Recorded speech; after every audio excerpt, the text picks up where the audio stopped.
महामहिम राज्यपाल मध्य प्रदेश श्री मंगूबाई पटेल जी, एजी के चेयरमैन श्री चिखान चिन जी, मध्य प्रदेश के मंत्री श्री तुलसीराम सिलावत जी, इंदौर के मेयर श्री पूर्णमित्र भार्गव जी, वित्त सचिव श्री संजय मल्होत्रा जी, अपर वित्त सचिव श्री विवेक अग्रवाल जी, divisional commissioner Shri Deepak Singh ji, DM Indore Shri Ashish Singh ji और बाहर से आए हुए सभी हमारे अतिथियों का भारत की पावन धरती पर हार्दिक स्वागत करता हूं और यहां उपस्थित सभी महानुभावों का अभिनंदन करता हूं। ये मेरा सौभाग्य है कि मैं धन शोधन और आतंकवादी वित्त पोषण के खिलाफ वैश्विक सहयोग को बढ़ावा देने वाले एक महत्वपूर्ण मंच यूरेशियन ग्रुप के 41वें प्लेनरी सेशन में इस विशिष्ट सभा को संबोधित कर रहा हूं। यूरेशियन ग्रुप को उसकी 20वीं वर्षगांठ का हार्दिक बधाई देता हूं, जिसने वैश्विक एंटी मनी लॉन्ड्रिंग और टेररिस्ट फाइनेंसिंग के खिलाफ लड़ाई में महत्वपूर्ण योगदान दिया है। भारत वैश्विक एंटी मनी लॉन्ड्रिंग और टेररिस्ट फाइनेंसिंग के खिलाफ लड़ाई में अत्यंत सक्रिय है। भारत की इस दिशा में सक्रियता FATF मानकों और प्रवर्तन ढांचे के अनुरूप है। 2024 के FATF पारस्परिक मूल्यांकन में भारत की सर्वोच्च उपलब्धि रही है, लेकिन यह हमें आत्मसंतुष्ट नहीं बनाती है, बल्कि ये समझते हैं कि जोखिम परिदृश्य गतिशील है और हमें हमेशा सतर्क रहना होगा। भारत के लिए एंटी मनी लॉन्ड्रिंग और टेररिस्ट फाइनेंसिंग के खिलाफ लड़ाई के उपाय केवल नियामक आवश्यकताएं नहीं हैं, बल्कि आर्थिक मजबूती को सुरक्षित करने, वित्तीय चैनलों की सुरक्षा करने और बैड एलिमेंट्स द्वारा संसाधनों को दुरुपयोग को रोकने के लिए रणनीतिक अनिवार्य है। जब 2014 में श्री नरेंद्र मोदी जी भारत के प्रधानमंत्री बने तो सबसे पहले काले धन पर एक विशेष जांच दल का गठन किया। हमारी सरकार ने स्वच्छ धन और स्वच्छ अर्थव्यवस्था को बढ़ावा देने के लिए कई प्रयास किए।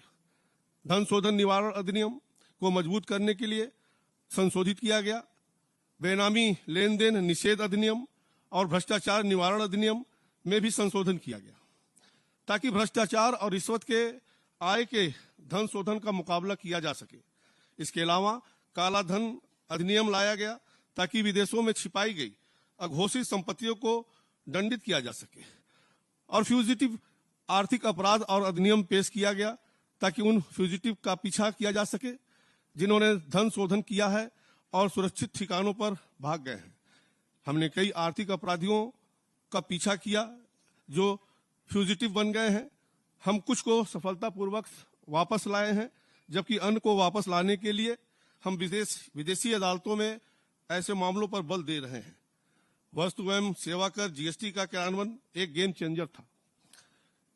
इसने लेन देन को डिजिटाइज किया, नगद आधारित लेन देन को कम किया और कर चोरी पर अंकुश लगाया। भारत ने एक सीमा से ऊपर के नगद लेन देन पर प्रतिबंध लगाया है। इस नीतिगत उपाय के साथ साथ तेज भुगतान के लिए डिजिटल इंफ्रास्ट्रक्चर UPI ने नगद आधारित अर्थव्यवस्था को नियंत्रित करने में चमत्कार किया है। भारत में धन शोधन मामलों की जांच, संपत्ति का पता लगाने और अभियोजन में प्रवर्तन निदेशालय का महत्वपूर्ण भूमिका रही है। प्रवर्तन निदेशालय तकनीकी उन्नयन के साथ अपने संसाधनों को लगातार बढ़ा रहा है।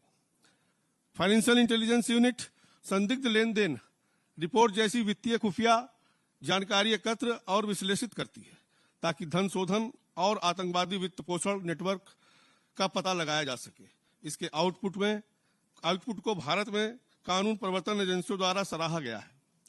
फाइनेंशियल इंटेलिजेंस यूनिट वित्तीय डेटा को क्रियाशील प्रवर्तन से जोड़ने में महत्वपूर्ण भूमिका निभाता है।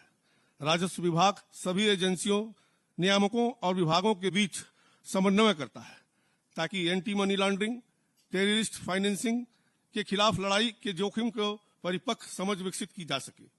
ये जोखिम की समझ का उपयोग करके रणनीतियों और नीतियों को विकसित करता है, ताकि जोखिम को कम किया जा सके। भारतीय reserve bank, SEBI, IRDA, real estate regulatory authority जैसे विनायक विशिष्ट क्षेत्रों के महत्वपूर्ण संरक्षक हैं। वो निजी क्षेत्र की संस्थानों की निगरानी करके निवारक उपायों में महत्वपूर्ण भूमिका निभाते हैं। राज्यों की पुलिस ने भी ट्रेस द मनी के सिद्धांत पर सफलतापूर्वक पालन किया है ताकि अपराध को अलाभकारी बनाया जा सके। बड़े गिरोहों और संगठित अपराध समूहों को उनके संचालन को अलाभकारी बनाकर समाप्त करने में बड़ी सफलता हासिल की है।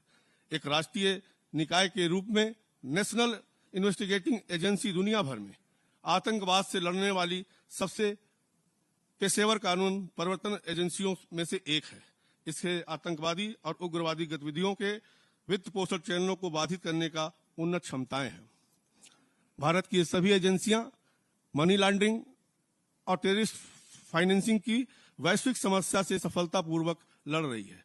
अंत में मैं बाहर से आए हुए लोगों का भारत की पावन धरती पर पुनः स्वागत करता हूं और उपस्थित सभी महानुभावों को धन्यवाद ज्ञापित करता हूं। मुझे आशा ही नहीं पूर्ण विश्वास है कि आने वाले समय में यूरेशियन ग्रुप मनी लॉन्ड्रिंग और टेररिस्ट फाइनेंसिंग के खिलाफ लड़ाई में और भी सक्रिय जिम्मेदारी निभाएगी। धन्यवाद।